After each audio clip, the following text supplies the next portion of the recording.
नवरात्रि के प्रथम दिन किन की पूजा की जाती है? आइए जानते हैं। माँ शैलपुत्री। प्रथम नवरात्रि पर माँ शैलपुत्री की पूजा की जाती है और कहते हैं इनकी कथा इस दिन ज़रूर सुननी चाहिए। Hello friends, welcome back to my channel. तो आज मैं आपके लिए लेके आई हूँ माँ शैलपुत्री की कथा। नवरात्रि के प्रथम दिन माँ शैलपुत्री की पूजा की जाती है। ये नव दुर्गों में प्रथम रूप है। शैल का अर्थ होता है पर्वत और पुत्री यानी बेटी। इसी प्रकार शैलपुत्री का अर्थ हुआ पर्वतराज हिमालय की पुत्री। पूर्व जन्म सती के रूप में माँ शैलपुत्री का पूर्व जन्म में नाम सती था।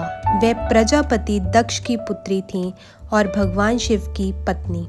एक बार दक्ष ने एक बड़ा यज्ञ करवाया जिसमें सभी देवताओं को बुलाया गया, लेकिन भगवान शिव को आमंत्रित नहीं किया गया।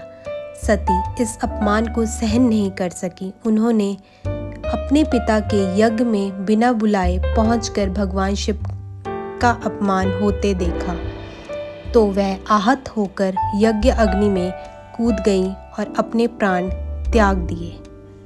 पूर्ण जन्म शैलपुत्री के रूप में सती की मृत्यु के बाद वह हिमालय के घर पुत्री रूप में पुनः जन्म लेती हैं।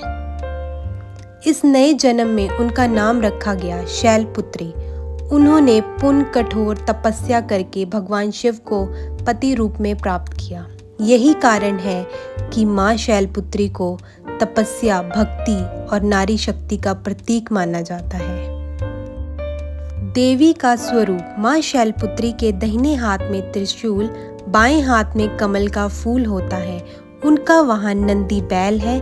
वे शांत, सौम्य और तेजस्वी स्वरूप वाली हैं। माँ शैलपुत्री की पूजा से साधक को धैर्य, मन की स्थिरता और आध्यात्मिक ऊर्जा प्राप्त होती है। आध्यात्मिक महत्व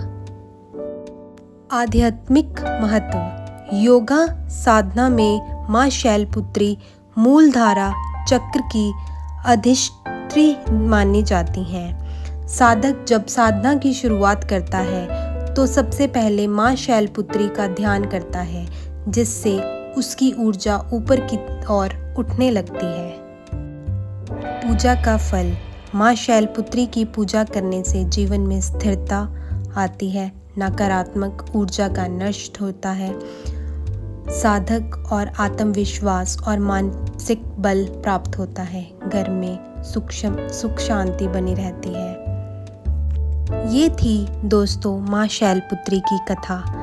अब मैं आपको शैलपुत्री माता का मंत्र बताती हूँ। आप सभी लोग आज के दिन पहले नवरात्रे पे इस मंत्र का जाप कीजिए।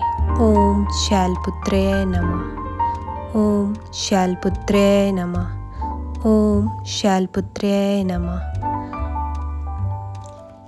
इस मंत्र का भाव अर्थ है, माँ शैलपुत्री हमें सिखाती है कि जब जीवन में दुख या अपमान आए तो हार मानने की बजाय तपस्या, धैर्य और आस्था से आगे बढ़ना चाहिए। यही सच्ची। तो आप भी इस कथा को सुनिए और अपने साथियों को सुनाइए। प्लीज़ चैनल को लाइक, शेयर एंड सब्सक्राइब करिए। मैं कल फिर आपके लिए दूसरे नवरात्रि की कथा लेके आऊँगी। थैंक यू वेरी मच और तब तक जपते रहिए ओम शैलपुत्रे नमः।